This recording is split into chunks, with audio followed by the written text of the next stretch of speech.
Hello, everyone, and welcome to another episode of RTA Talks. I'm your host, Robert T. Anderson. In today's series, we're going to kick off our advisor growth tips. So this will be a weekly video that comes out with tips and tricks that I've learned over the last 7+ years of being a financial advisor in a sales position that I wish I knew when I first started. Now, some of these are going to be advanced tips as well. So if you are, further on in your career, you'll be able to learn a lot from this as well. So our audience consists of aspiring financial advisors, current financial advisors, other sales professionals, realtors, insurance agents, all other different types of sales people, whether even accountants that need to bring in new clients or lawyers. A lot of these tips will be very applicable to all industries. And if you'd like to learn a little bit more about me, I did create a few other videos that cover more about me, both professionally, my educational background, and some personal tips about me as well. I also created a "Why am I doing this?" video, which I think is important because I really do have a passion for the industry and I'm looking to give back, and this is one way to do so. And then secondly, I did create a video as well on what you can expect next from me. And one of my first deliverables were this advisor growth tip series. So with that in mind, let's jump right in. So topic of the day is make a list. So for this advisor growth tip, number one, we're going to be talking about making a list. I make lists all the time, in fact on a weekly basis, and that's still today. So whether you're a new advisor just starting out, you're considering the career, or you started a brand new year, like right now it's January. It's a great time to make a list. So where do you start? Well, the first tip is, who do you know that could be your top 50 clients? So this could be different for everybody. Now, if you're just starting out and you're in your 20s, your list is probably going to comprise of other people in and around your age. So they say, 5 to 10 years plus or minus your age. So, if someone's in their 20s, certainly anybody in their 20s to 30s would be a good target for them. Beyond that, obviously you can apply the math if you're in your 40s or 50s and you're making your list. Most likely you would pick, people that start to fit in that demographic. Then you can start to drill it down a little further from there.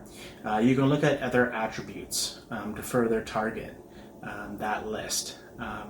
I like to look at, are they employed or self-employed? Where are they in the family cycle, right? So do they have a spouse? Do they have children? Would they own a home already? And then, you can really start to, get a good idea of what your client looks like, and eventually your ideal client, which we'll get to in future videos. We'll do a full exercise on that. So the whole idea is, you want to have that list of 50 people ready, and that's going to be an ever-changing list. It's something you're going to revisit all the time. You're going to want to add to that list as well. But this is a good place to start. So that's tip number one. So tip number two would be, who will be your top 10 referral sources? So when you first start out in the business, you can't rely on any current clients unless you you do have some clients right now, that's an advantage. If you do already have a small client base or even a large client base.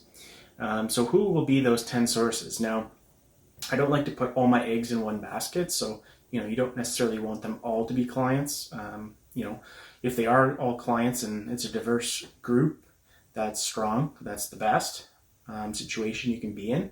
But even if they can be, other center of influences, or people you knew from a past career or that know you really well, other family members, things like that, would be a great place to start. So name those 10 referral sources. The quicker you can get traction there on the referral side of things, the greater momentum you'll start to create, and that'll propel you over time. And track those referrals too, because you want metrics to see if you're hitting your targets, and the only way to know how you're doing is to track. So definitely 10 referral sources, I'd say, is a minimum. If you can figure out more, the better. And in future videos, we'll also go into depth on how to find referral sources, what questions to ask, how to make it easy for them, and also maybe even how to identify who they can refer you to, which I think is very powerful. So we'll look at some tips there. So that's our tip number 2. So tip number 3 will be to name 25 businesses that you could talk to. So some of these could be on your top 50 list. If you're targeting business owners, those might fall under those businesses. However, if you could name an additional 25, that would be even better. And if you can name more than 25, that's great. You should do that. But you want to name those businesses, and then also a key contact person at that company that you can reach out to, whether you know that person already or you know somebody who can refer you to that business, right? We talked about referral sources. So by naming those 25 businesses, if you're looking to break into that business owner market, this is going to help you do that, because you want a diverse client base, and eventually start to figure out, okay, I work really well with this type of client, or this is what I want to do on a day-to-day basis. And so the more interactions and diversity you can have in your first or second year, the better. And you can start to figure out what works well for you. The business owner market is obviously one group that really needs our help as financial advisors. We can make a big impact on them because they do have complex situations. They typically have employees, and also a lot of us that are life licensed can deal with employee benefits. So that's another area that you can target, and maybe your intro in the door to have a conversation with that business owner. So we'll talk a lot more about employee benefits, prospecting, and how you can build your business targeting business owners also in a future video. So stay tuned for that too. And second, you also want to list out what other professionals you can start to reach out to form some sort of networking group. Those can also be future referral sources for you too. So that can be like an accountant, a lawyer, a realtor, being a financial advisor.